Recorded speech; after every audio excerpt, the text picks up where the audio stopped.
Hello students, in the previous class we discussed about phylum Chordata, and under phylum Chordata we have seen there are three subphylums.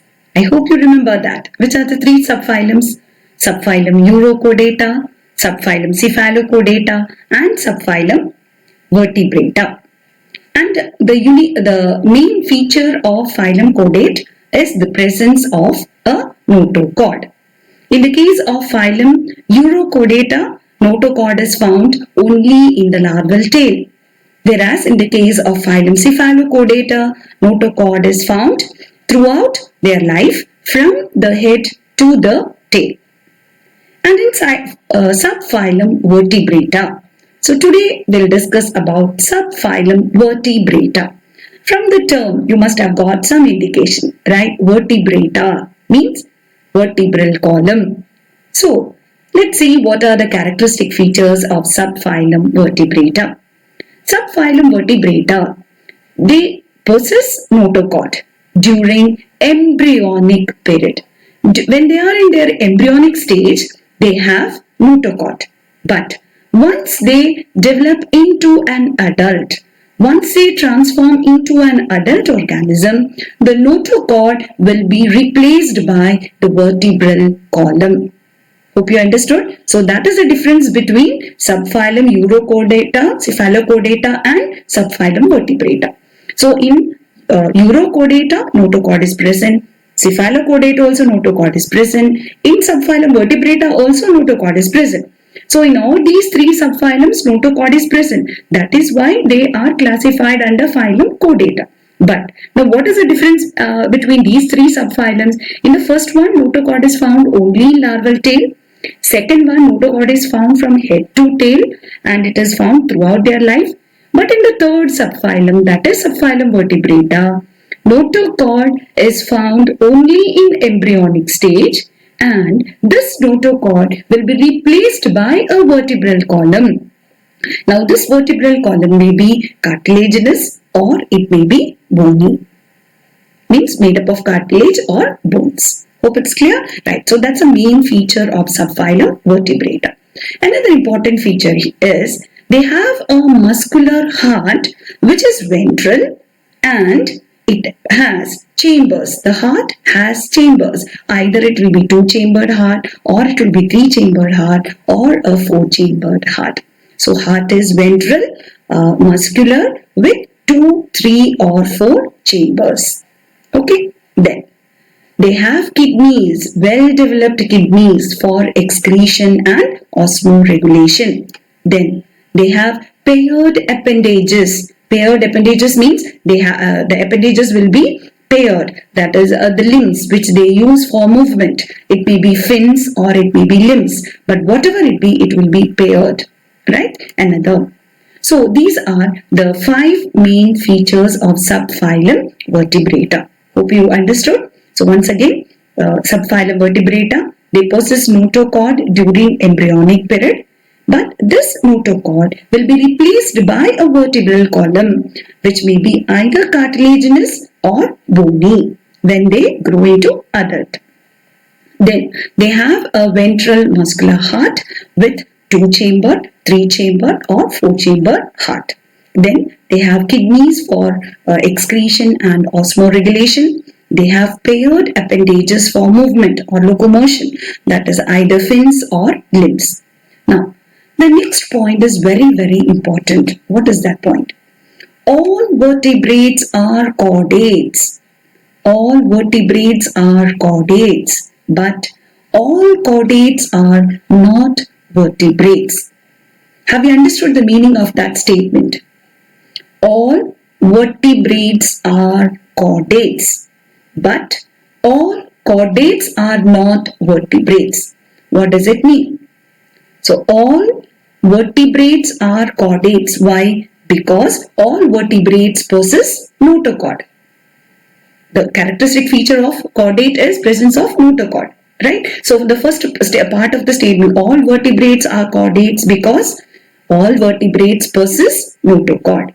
But all chordates are not vertebrates. Why? Because the feature of a vertebrate is the notochord will be replaced by vertebral column. So all the chordates, that is subphylum Urochordata and subphylum Cephalochordata, in those subphylums we do not find vertebral column.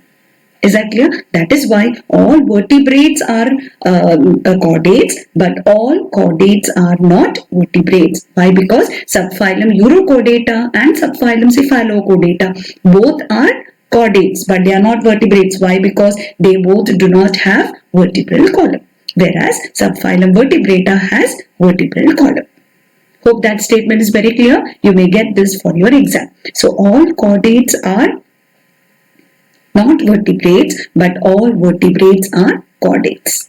Okay, now let's discuss once again. I hope in the last class we already discussed about subphylum divisions of subphylum Vertebrata, right? Phylum Chordata, subphylum Vertebrata, divided into two divisions, which are the Agnatha and Gnathostromata. Agnatha, they do not have jaws, they are jawless, whereas Gnathostromata, they have jaws. This division Gnathostromata is divided into two superclasses. One is Piscis, another one is Tetrapoda. Piscis again divided into two classes, Chondrichthyes and Osteichthyes. You have to remember all these, Chondrichthyes and Osteichthyes. Whereas Tetrapoda is divided into four classes, class Amphibia, class Reptilia, class Aves and class Mammalia. Hope it's clear? Right. Now today let's discuss about division Agnatha, class Cyclostromata. Class Cyclostromata. Now, what are the features of this class Cyclostromata? These members which come under this class, they are ectoparasites found on some fishes. What's the meaning of that? They do not have their own life. They cannot lead an independent life.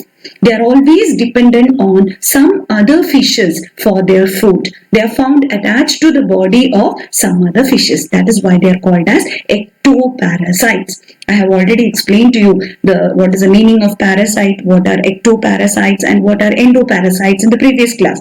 Hope you all remember that, right?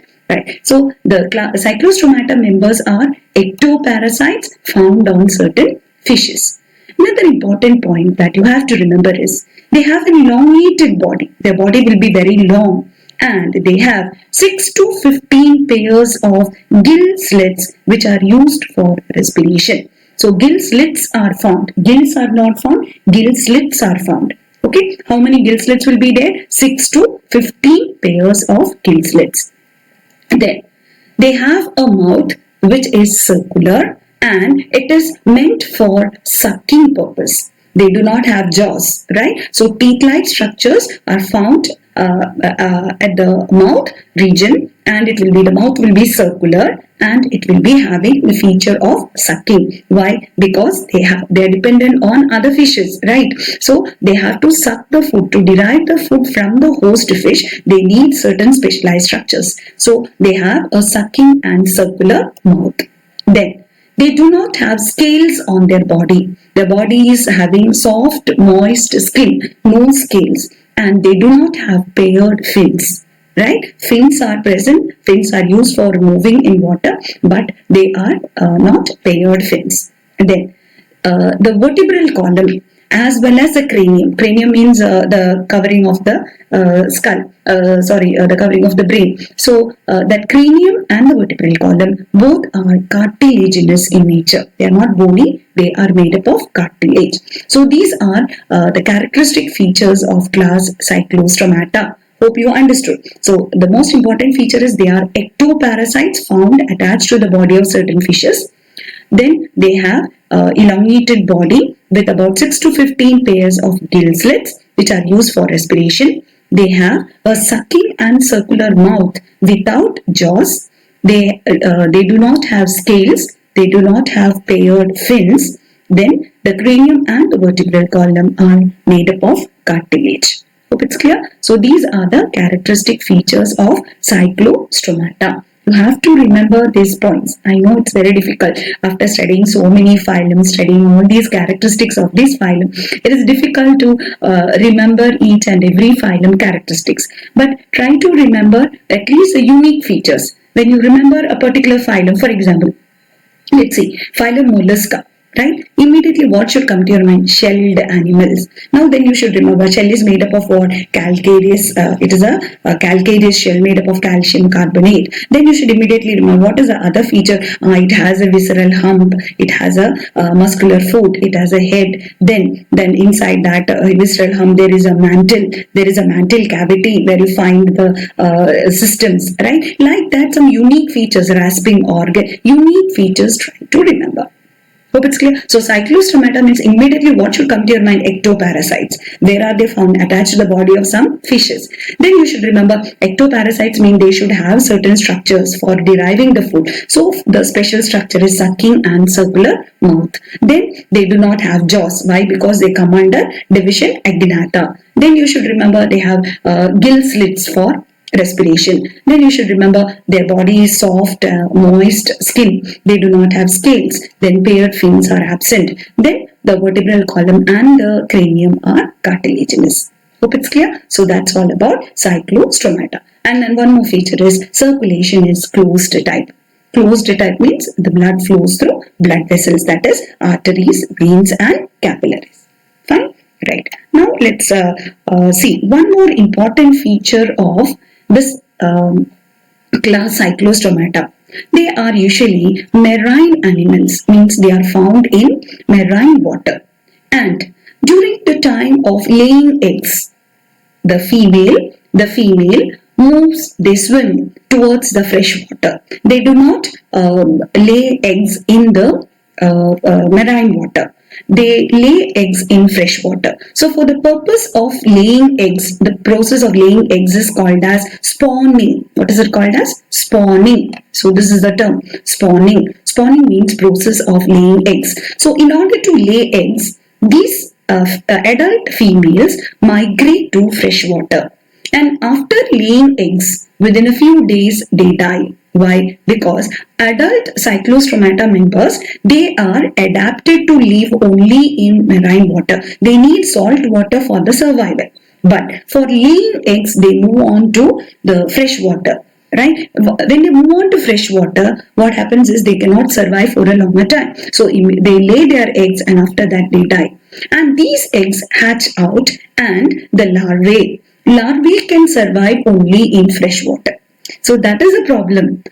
Adult cyclostomata members can survive only in salt water, whereas larvae of these can survive only in fresh water. So the mother sacrifices its life for giving birth to giving rise to the next generation. That is, for laying eggs, it moves to fresh water. But when it moves to fresh water, it cannot survive in that fresh water and the mother dies. Whereas the eggs, after hatching, the larvae comes out. The larvae undergoes metamorphosis, and after that, once they become adult, they move back into the marine water. So how they move from marine water to fresh water and how from fresh water to marine water?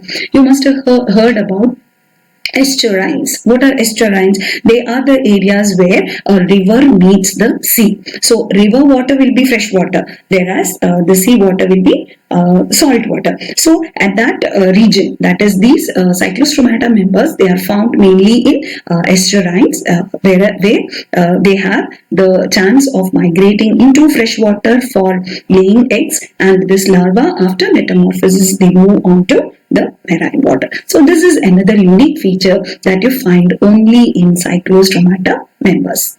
Hope it's clear. Now here we have some of the examples. So one example only you have to remember, that is petromyzon. One example is petromyzon. Another example is myxine. Right. So this is petromyzon. Right, looks like a long fish, elongated body it has, right? And here you can see the sucking mouth. So this is the circular and sucking mouth. You can see that clearly. There are certain suckers. Okay, the mouth will be circular and there will be suckers. And these are the fins which are used for locomotion. Tail and fins are used for locomotion. This is myxine, also called as hagfish. Okay, so the structure, they also will be having circular mouth which has suckers. Hope it's clear. So that is all about class Cyclostomata. Hope you understood what we discussed today. So we discussed today about subphylum Vertebrata. We saw the characteristic features of subphylum Vertebrata. Main feature is they possess notochord during their embryonic period, but this notochord will be replaced by a vertebral column, and the vertebral column may be either cartilaginous or bony. That is a main feature that you have to remember in subphylum Vertebrata. And they have a ventral heart with either 2 chamber or 3 chambers or 4 chambers. They have kidneys for excretion, right? They have a ventral heart, which I have already told. Then so that's all. Okay, so those are the features of subphylum Vertebrata. And under subphylum Vertebrata, we discussed about division, Agnatha, class Cyclostomata. And in Cyclostomata, we have seen the characteristic features of Cyclostomata. Don't forget, they are ectoparasites found attached to the body of certain fishes, and then they have they have an elongated body with 6 to 15 pairs of gill slits which are used for respiration. They have a sucking circular mouth without jaws. The scales and paired fins are absent. Cranium and vertebral column are cartilaginous, and the circulation is closed type. Another unique feature is the adult females migrate to fresh water for spawning, and after spawning within few days they die, and their larvae after metamorphosis return back to marine water. Is that clear? An example is Petrohizon, also called as lamprey, and myxine, called as another name for myxine is hagfish. Hope it's clear? Right. Thank you.